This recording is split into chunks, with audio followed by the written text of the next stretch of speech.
Jauh sebelum Cuk Nyadin bertempur ceritanya dengan Belanda ini, di Sinjai sudah muncul seorang perempuan yang berani berhadapan-hadapan juga dengan Belanda, namanya Icela dan Tawerong. Akan tetapi alangkah mengecewakannya karena pada hari ini salah satu pahlawan dari Sinjai pun itu tidak ada. Mudah-mudahan pihak pemerintah Kabupaten Sinjai ini melakukan langkah untuk dicetuskan sebagai pahlawan dari Kabupaten Sinjai. Jangan pernah melupakan sejarah, karena dari sejarah kita akan belajar yang namanya perjuangan, yang namanya patriotisme, adat istiadat yang membawa kita untuk ke masa yang seperti sekarang ini. Kita bisa bangkit untuk mencapai masa depan yang lebih cerah. Tia temakua idi panajaji. Kalau bukan kita, siapa lagi? Hanya dengan kata-kata mereka bisa saling menguatkan dan sangat terikat dengan hal tersebut. Salah satu kalimat yang saya ingat itu, nareko malucai riawa nonoka pacinowi. Begitu juga sebaliknya, nareko malucai riase menreka pacinowi. Sada mapa bati ada mapa bati gau mapa bati tahu. Jadi ada yang riase tahu.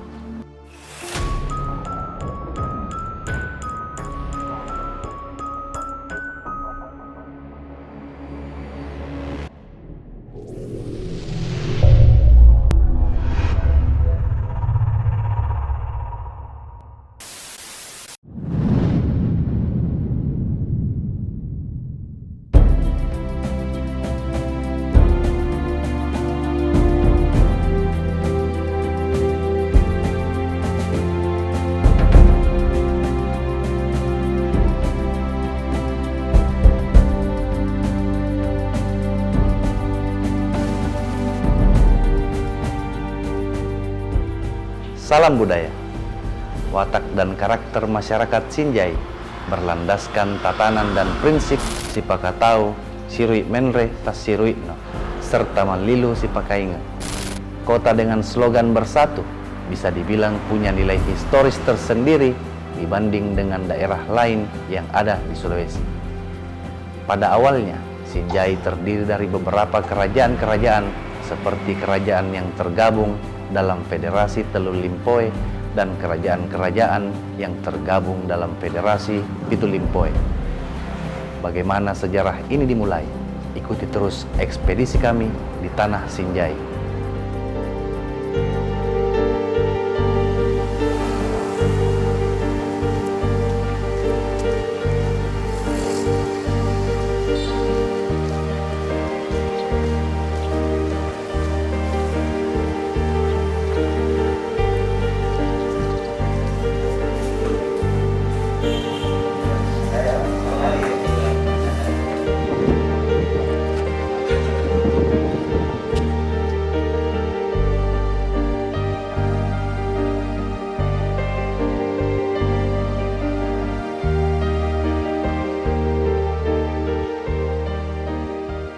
Asal mula Sinjai ini, kalau kita baca sebenarnya ada dua versi saja. Ada versi Goa dan versi folklore masyarakat Sinjai.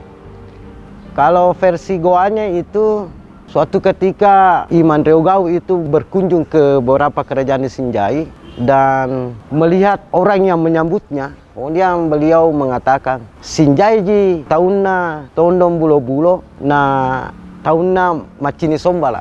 Pengawalnya mengatakan, Sinjai ji kareng. Nah, sehingga Sinjai.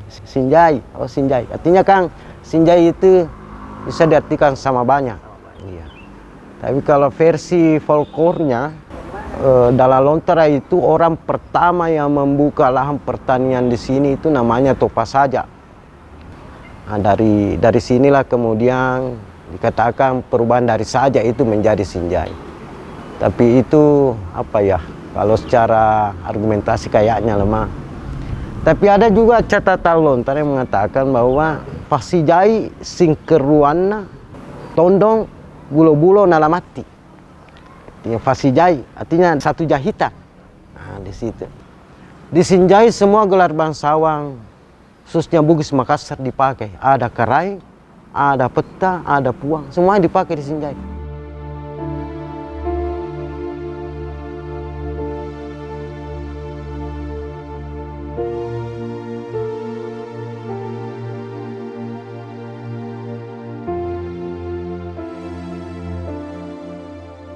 Kalau kita berbicara tentang Sinjai, itu berada di puncak kemasannya itu pada era kepemimpinan Aputaparen Raja Bulu-Bulu kelima. Karena Raja Bulu-Bulu inilah yang kemudian dikenal gemar melakukan ekspansi atau menginvasi kerajaan-kerajaan yang ada di sekitar. Bahkan invasinya itu sudah sampai ke wilayah Bulukumba dan menaklukkan wilayah-wilayah kerajaan lainnya. Bahkan Aputaparen ini beserta dengan Lamati dengan Tondong itu mendirikan benteng, namanya Benteng Telilimpoe. Ada juga benteng yang ada di Bikeru. Benteng yang di Bikeru inilah yang kemudian pernah diserang oleh kerajaan Luwu pada saat itu. Dan Raja Bulu-Bulu Aputaparen ini juga beberapa kali membangun hubungan yang baik dengan pemerintah Goa. Aputaparen juga membantu Tumapak Risi Kalona Sombaya untuk peperangan melawan kerajaan Demak. Dan atas kemenangan itu sehingga Bulo-Bulo dihadiahi berupa tanah di Garasi Jenek Ponto, dan hari ini kita kenal dengan nama Bulo-Bulo.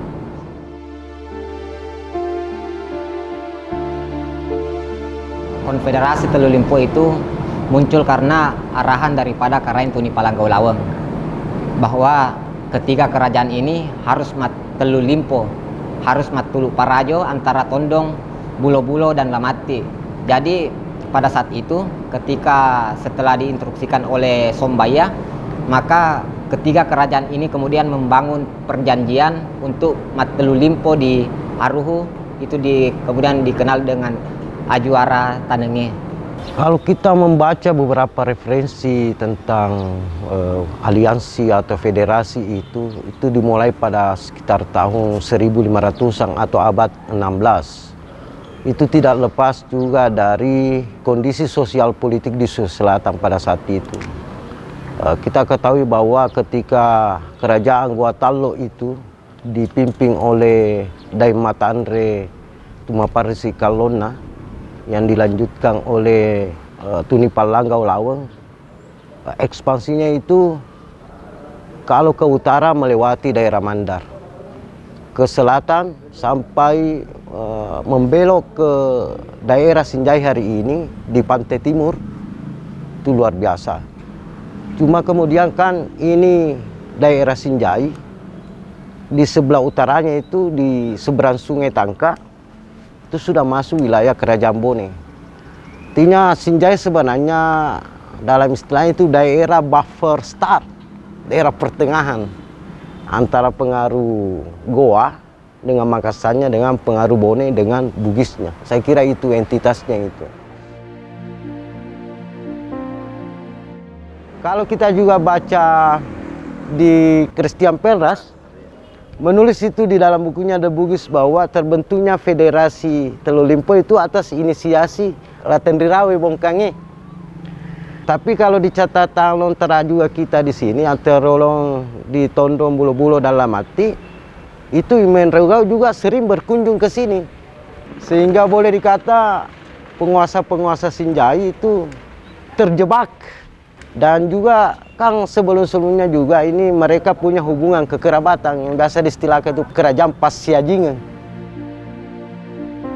Terbentuknya Federasi Telu Limpo Tondong Bulo Lamati, itu kemudian kerajaan-kerajaan yang kecil yang ada di Riwawo Bulu di atas gunung kan membentuk juga federasi. Seperti mulai dari Turungang, Terasa, Manipi, Pao, Suka, Balasuka, Manimpahoi.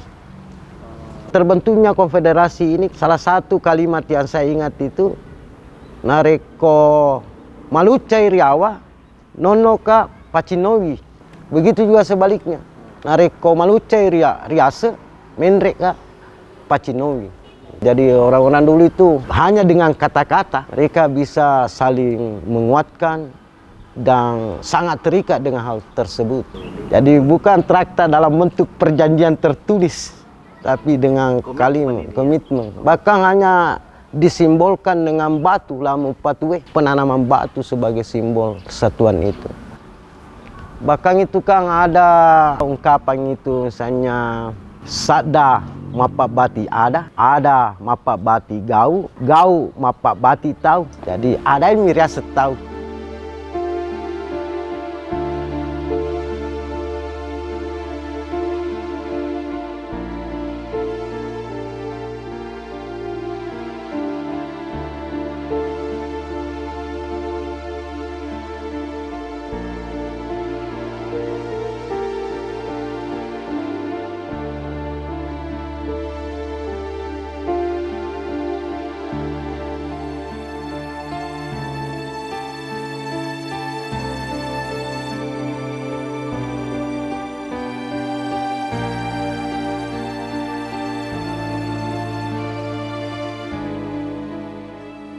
Masa terbentuknya federasi itu pasca Sinjai jatuh menjadi palili daripada kerajaan Goa. Jadi tahun 1565 itu muncul sebuah perjanjian Ulu Kaldaya Ricalepa yang dikenal juga dengan perjanjian Jori Dewatae, sehingga mempertegas bahwa wilayah-wilayah yang ada di Sinjai itu murni milik daripada kerajaan Goa. Kalau kita baca sejarah sebenarnya di 1564 Sungai Tangka menjadi perbatasan wilayah kekuasaan kerajaan Goa dan kerajaan Bone. Daerah Riat Tasalo, sunya di sebelah selatan Sungai Tangka, itu masuk wilayah kerajaan Goa. Sedangkan daerah Riawas Salo atau di sebelah utara sungai itu pengaruh atau kekuasaan kerajaan Bone. Itu berdasarkan perjanjian Calepa.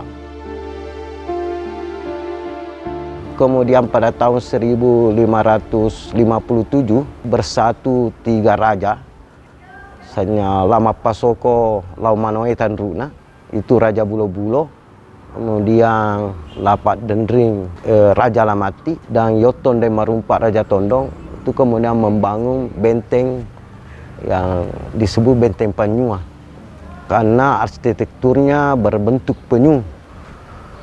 Tapi ada juga yang mengatakan bahwa benteng itu hanya berbentuk segi 4. Dan bahannya itu dari batu gunung yang dicampur dengan lumpur. Karena dekat dengan Sungai Tangka, maka lumpur Sungai Tangka yang dipakai. Tebalnya itu tertulis setengah repah, artinya setengah repah. Itu kurang lebih 1 meter lah lebih. Tujuan benteng ini didirikan kan karena memang Sungai Tangka adalah jalur masuk pintu kapal laut masuk perdagangan, difungsikan selain sebagai pusat pertahanan kalau ada serangan dari luar, itu juga menjadi pusat administrasi perdagangan. Sepeninggal Apu Tapareng, dia diganti oleh anaknya yang bernama Lama Pasoko Laumanu Etan Runa. Dia juga melanjutkan ekspansi dari bapaknya. Dia melakukan ekspansi ke arah utara. Dia sudah berhasil melakukan ekspansi sampai ke wilayah Salomeko dan menaklukkan wilayah-wilayah kerajaan kecil yang ada di sekitarnya. Tetapi pada saat itu anak dari Tumapak Risi Kalona, yakni Karain Tuni Palanggau Lawang, melihat bahwa Bulo-Bulo ini sebagai ancaman kerajaan yang akan tumbuh menjadi kuat. Makanya untuk membendung itu, cepatlah kerajaan Goa memotong pergerakan daripada Raja Bulo-Bulo Lama Pasoko, sehingga kerajaan Goa menyerang kerajaan Bulo-Bulo pada saat itu.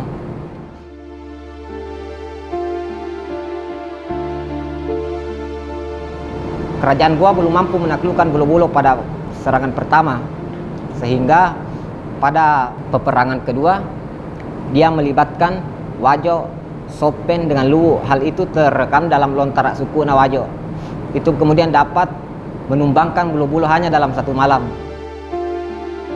Kalau di Lontara itu, dulu itu Iman Reugau, Tuni Palanggau Lawang, itu mengusulkan kepada Daumo Mabisuna Ngepai agar membagi 3 wilayah. Ada Tomalbi di Riatang, itu maksudnya Bulo-Bulo dan Tondong, Tomalebi Riawang, itu Lamati, dan Tomalebi Riaja, itu Raja. Tapi sekarang Raja itu masuk daerah Bone sekarang. Jadi sebelum Perang Makassar itu, kita tidak mengenal nama daripada Arung Bulo-Bulo, Arut Tondong, tetapi kita mengenal nama Karain Bulo-Bulo dengan Karain Tondong. Karena di Bulo-Bulo dan Sinjai pada khususnya itu secara garis DNA itu juga dari kerajaan Goa. Salah satu raja perempuan dari Bulo-Bulo namanya Bandang Kebo dan Tateya Raja Bulo-Bulo.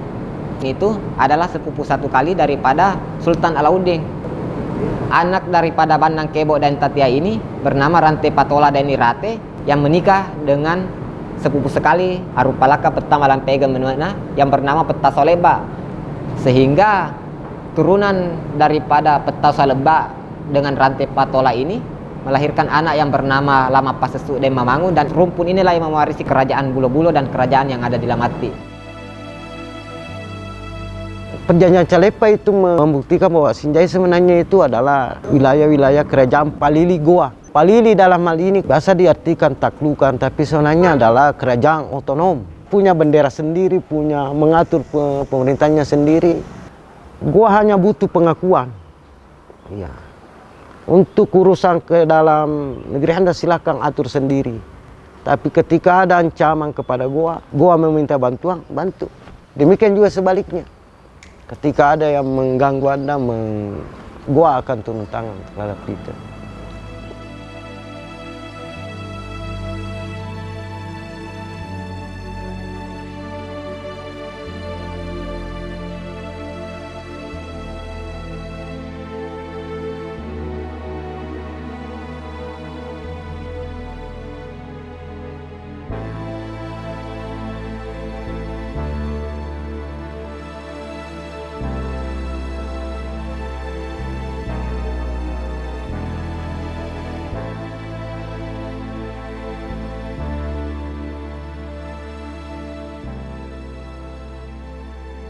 Sampai pada tahun 1667, di mana pada akhir Desember 1666 itu pecahlah Perang Makassar, di mana lahirlah perjanjian Bungaya pada pasal 21 bahwa Wajo, Bulo-Bulo dan Mandar itu tidak lagi dibantu oleh kerajaan Goa, dan kerajaan Goa harus menarik diri daripada ketiga kerajaan itu. Akan tetapi Telu Limpo itu tidak sepakat untuk dipisahkan secara emosional dengan kerajaan Goa, maka muncul lagi Perang Makassar Jilid kedua pada tahun 1668 sampai tahun 1669. Pemberontakan itu diinisiasi oleh Karaeng Polombangkeng, Karaeng Galesong bersama dengan Arum Bulo-Bulo pada saat itu. Dalam catatan harian Arupalaka menuliskan bahwa Nani Kapili Bentenna Telu Limpoe. Itu artinya bahwa Bulo-Bulo diserang juga oleh kerajaan Bone. Pada saat kerajaan Telu Limpo ini diserang oleh kerajaan Bone, kerajaan yang ada di Sinjai itu dipimpin oleh seorang bisu. Bisu yang di Sinjai ini bentuknya perempuan menyerupai laki-laki, yang dikenal dengan bisu corek-corek atau dikenal juga dengan bisu calalai.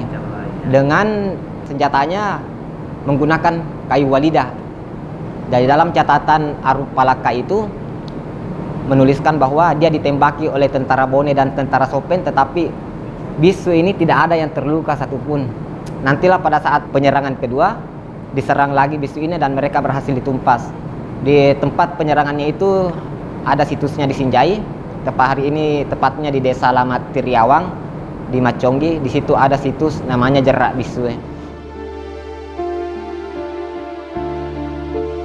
Pada tahun 1824 Belanda kembali datang ingin memperbaharui perjanjian Bungaya. Pada saat itu Bulo-Bulo itu dipimpin oleh seorang raja perempuan bernama Icela Dain Tawero Tota Dampalie. Tentu Arum Bulo-Bulo merasa bahwa ini tentu merugikan pihak Bulo-Bulo, maka ditolaklah Belanda untuk memperbaharui perjanjian Bungaya. Dia ingin mendirikan kantor administrasi di Lapak, tetapi itu ditentang. Pihak Belanda mengancam, sehingga muncullah di situ kata-kata dari Icela mengucapkan ikrar bahwa tesijaka upalaja tanari Telu Limpoe sangadina nalekai piujuku. Jadi pada tahun 1824 itu, pada tanggal 8 Maret itu, Belanda mulai menyerang Sinjai dari arah Bulukumba menuju Sinjai dengan pasukan darat dan juga pasukan laut. Kalau pasukan lautnya itu dipimpin oleh jenderal yang bernama Jenderal Van Gien. Dari arah darat itu dipimpin oleh jenderal yang namanya Lebron. antara 14 hingga tanggal 18 itu meledaklah perang Rumpakna Mangarak Bombang. Ini kemudian dalam catatan sejarah perang Mangarak Bombang. Rumpakna Mangarak Bombang. Rumpak juga ini kalau dalam bahasa Bugis kan sebenarnya jebol, runtuh. Di situ ketika terjadi Rumpakna Mangarak Bombang yang dalam sejarah itu 3 jilid. Mulai tahun serangan Belanda tahun 1823, kemudian jilid keduanya 1825, dan terakhir itu 1859 tadi. Baru dikuasai Sinjai. Jadi butuh 36 tahun Belanda bisa menguasai Sinjai.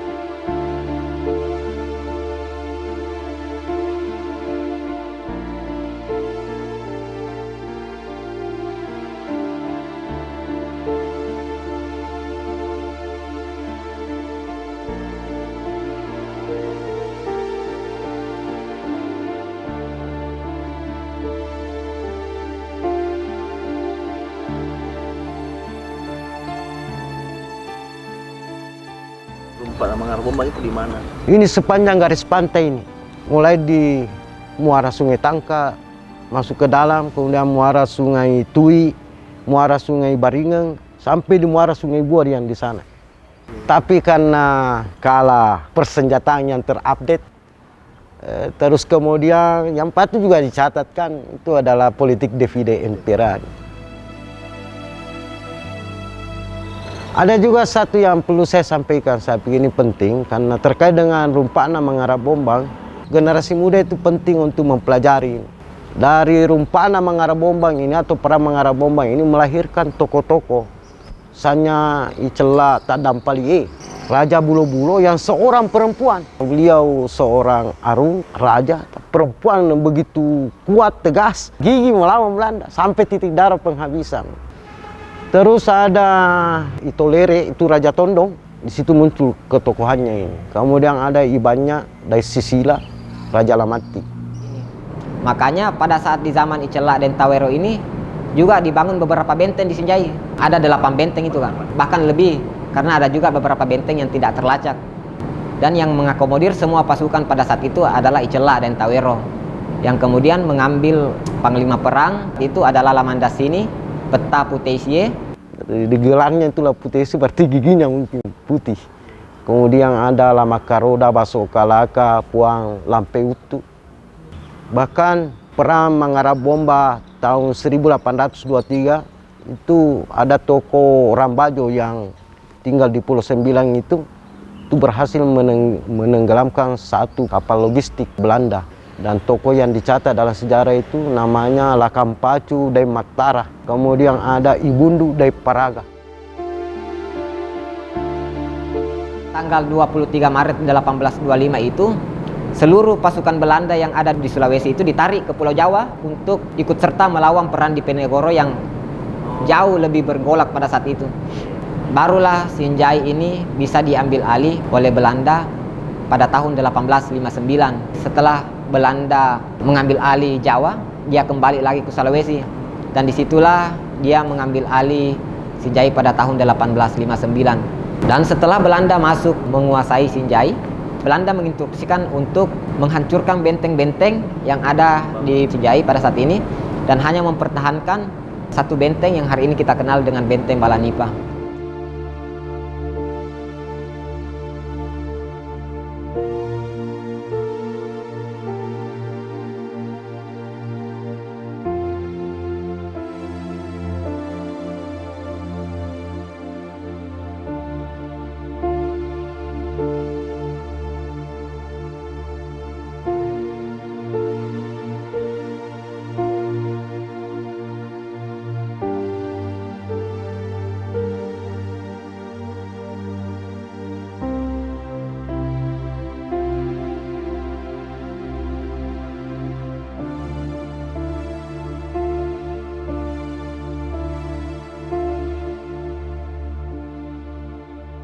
Benteng Balanipa ini dibangun sedemikian rupa oleh Belanda, dipugar oleh Belanda pada tahun 1864 itu oleh seorang asisten residen Belanda yang bernama Vols dan selesai pada tahun 1668 yang bernama Amstel. kan banyak pelajaran yang bisa kita dapat di sini. Pasti sebelum ada ini ada kejadian sebelumnya sehingga ada ini benteng Balanipa. Makanya itu tertarik untuk bahas apa sebenarnya yang terjadi sebelumnya sehingga ada ini benteng Balanipa. Dimulai dari apa yang kita lihat, apa yang kita dengar. Makanya apa yang biasanya kita lihat, kemudian penasaran itu yang bakal kita cari terus-menerus sehingga menjadi satu ilmu pengetahuan.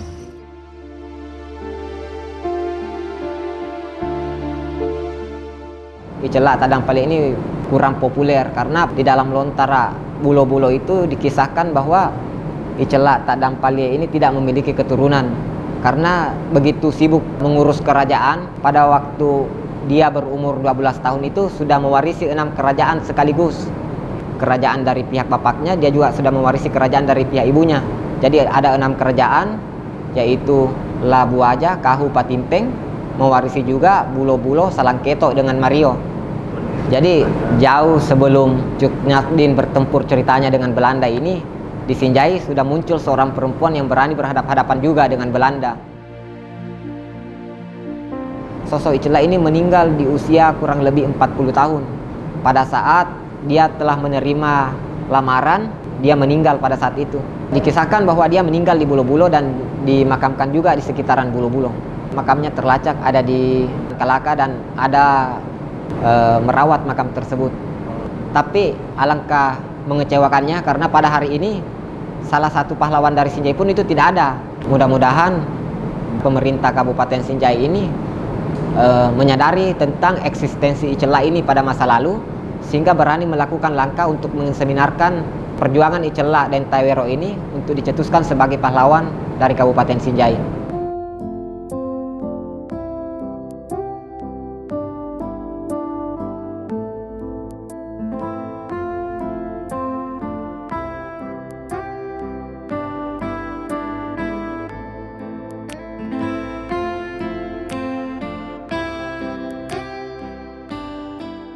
Melalui mitologi bumi Sulawesi ini, dari tokoh-tokoh khususnya seperti yang kita lihat tadi Celak itu menjadi inspirasi bagi perempuan-perempuan yang ada di Sinjai saat sekarang ini.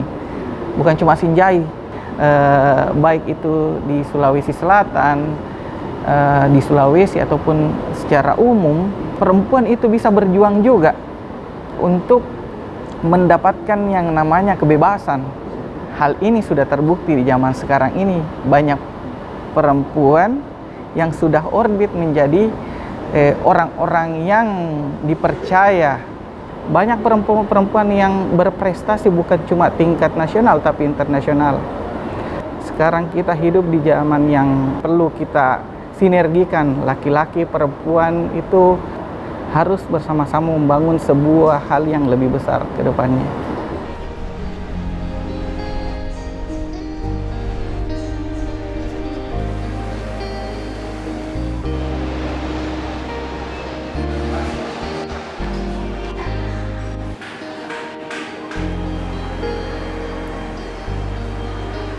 Sekarang seperti yang kita lihat, seiring dengan perkembangan zaman, seiring dengan era modernisasi, perkembangan teknologi, banyak kita lihat di luar sana generasi-generasi yang mulai expert dalam hal digital.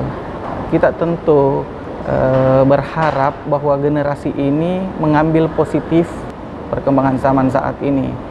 Jangan menjadikan perkembangan zaman itu sebagai lahan untuk mengambil hal-hal yang bersifat negatif, tapi bagaimana kita bisa menjadikan perkembangan zaman itu sebagai upaya untuk membangun hal-hal positif.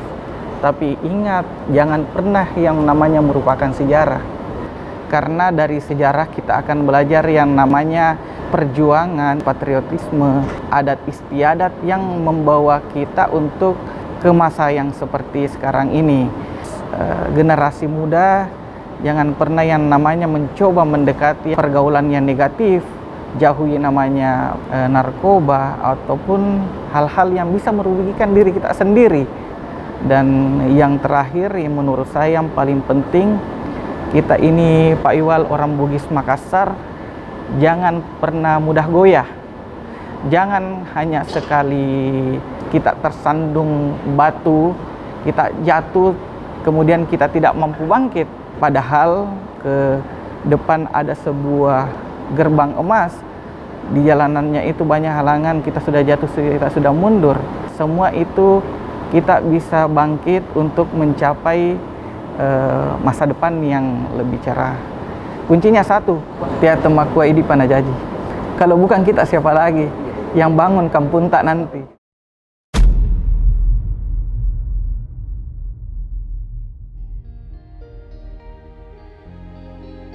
Aceh punya pahlawan perempuan yang hebat seperti Cut Nyak Dien. Ia bahkan dijuluki sebagai Ratu Aceh karena tekadnya yang kuat dalam melawan penjajahan. Dalam sejarah, banyak nama dan wajah yang tak diabadikan oleh medali dan tanda jasa. Bahkan mereka tak tercatat dalam buku-buku sejarah. 60 tahun sebelum Sang Ratu Aceh bertempur di Sinjai, Icella, dan Tawero, bertarung dan bergolak dalam peperangan yang tak sekalipun pernah takluk oleh Belanda. Perjuangan telah terukir dalam ingatan yang tak terlupakan. Jasanya mengalir dalam arus kehidupan dan akan menginspirasi setiap perempuan di tanah Sulawesi. Perjuangannya menjadi cermin bahwa kepahlawanan bukanlah sekedar tanda-tanda mengkilap di dada, melainkan api semangat yang membara dalam jiwa untuk menegakkan kebenaran dan keadilan. Sampai jumpa dan salam budaya.